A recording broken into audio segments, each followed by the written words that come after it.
хүрээндээ тухайн одоо төрийн байгууллагууд, төрийн бус байгууллагууд нийгэмд тулгамдж байгаа асуудлуудыг гаргаж ирэх хамтдаа одоо зохион байгуулалттайгаар төлөвлөгөөтэйгээр гендер суурилсан хичирхийллийн эсрэг одоо олон нийтэд мэдээлэл өгөх арга хэмжээнүүдийг зохион байгуулах ийм үйл ажиллагаа явуулдаг. Гэсэн хэдий ч яг дөрвтөө үр дүнд хүрж ийн үгүй юу гэдг нь бол бас ярилцах ёстой асуудал.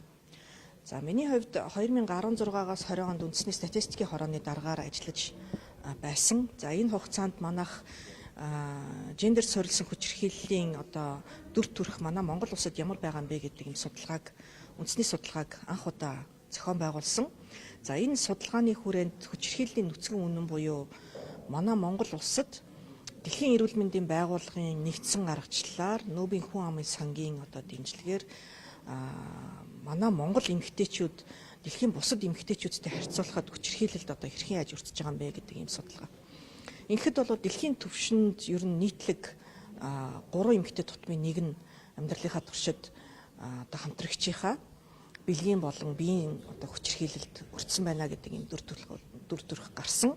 Дэлхийн хэмжээнд одоо ер нь хүчирхийлэлд өртөж байгаа бол дэлхийн хэмжээнд яг энэ хамгаалал нь байж чадчихэв үгүй юу гэдэг томоохон асуудал тухайн үед бол дэвшүүлэгдсэн. За 17, 18 оноос хойш бол олон улсын байгууллагууд чамтран ажиллаж нэг цэгийн үйлчилгээний төв, төр хамгаалах байрууд, за гэр бүлийн хүчирхийлэлтэд тэмцэх хууль, тогтоомж зэрэг олон одоо дэвшилтэд одоо юу гэдгийг үйл ажиллагаа, төсөл хөтөлбөр, бодлого бол гарсан үнэн. Гэсэн хэдий ч яг одоо дөрвтойгоор одоо хүчирхийлэл буурахгүй байгаа буюу хаалттай хаалганы цаана хүчирхийлэл үйлдсэн хэвээр байна гэдэг нь бол харагдаж байгаа. За энэ хүчирхийллийн гинжийг таслахад одоо ямар арга хэмжээ авах ёстой мэй гэхэлэр хүн бүрийн оролцоо маш чухал байгаа. Ялангуяа одоо хүүхдийн хүмүүжлээс авахулаад хүүхдүүдэд бид нар хэрхэн яаж хүмүүжүүлж гинөө одоо юу гэдгийг сэтгэл санааны хохирол учруулж гинөө, биеийн одоо хохирол учруулж гинөө гэдгээс хамаарч тухайн хүүхэд өөрөө нэгдүгээр хүчирхийллийн гэрч болж гинөө. Гэр бүлийн хүчирхийллийн одоо юу гэдэг хохирогч нь бол хамгийн томоор бол хүүхдүүд ч дээ. Хүүхэд ээж аав нь хоорондоо аав нь ээжийг нь зодж байгааг харж өссөн хүүхэд үүнийг энгийн үзэгдлээ гэж хүлээж авч байгаа бол өөрөө эргээд гэр бүлтэй болохдоо эргүүлээд одоо ууртаа уцаартаа таарамжгүй байгаа үедээ хүч хэрэглэх энгийн үзэгдэл байна гэж ойлгосон хүүхэд эргээд одоо хүч хэрэглэх нь бол олонтоо байдаг. Тэгэхээр нэгдүгээрт одоо хүүхдүүдтэй анхаарч ирээдүйн хүчирхийлэгчдийг бий болгоход бол эцэг эхчүүд өнөөдөр анхаарах хэрэгтэй байна. За хоёрдугаарт одоо залуу гэр бүл залуучууд ч гэсэн хүчирхийллээс ангид байж сурах хэрэгтэй байна. Хоорондоо ярилцаж сурах хэрэгтэй байна. Уур уцаараа өөрөөр гаргах хэрэгтэй байна. Тэгээ нийгэмд өнөөдөр бол бас маш олон эмэгтэйчүүд шүглүүлж гарч ирж байгаад бол маш их талархалтай хүлээж авч байна. Эр зоригтой байна. Баярлалаа. Бид хүчирхийллийг тэмцэж болохгүй. Одоо хүчирхийллийг төвчж болохгүй. Бид бүгд одоо үүний эсрэг байх ёстой.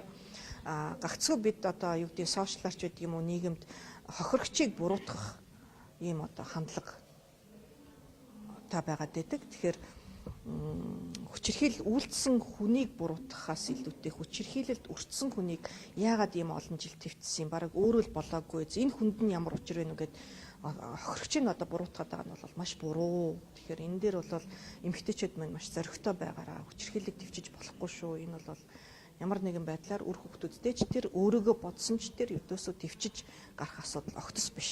Таслан зогсоох ёстой гэдгийг бол нэгдүгээр хэлмээр байна.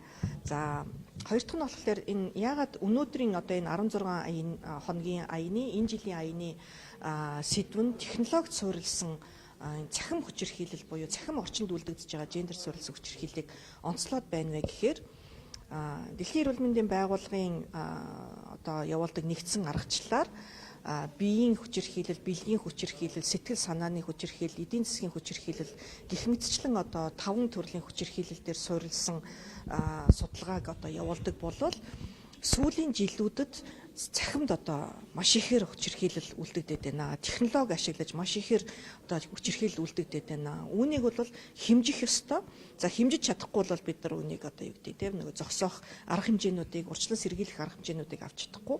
Тэгэхээр цахимд одоо бас хүчирхийлэл үлдэгдэж байгаа нэг төрлийн гендер суурилсан хүчирхийлэл мөн шүү гэдгийг онцолж одоо улс орнууд яг энэ цахим орчныг бас одоо хэмждэг эргээд одоо зохицуулдаг, цахим хүчирхийлэлд өртгөөс хамгаалах арга хэмжээнүүдийг авч эхэлсэн. Үүнд ч гэсэн одоо манай Монгол улс одоо нэгдэн орж байгаа гэдгийг онцолсон ийм 16 хоногийн аян болж байна.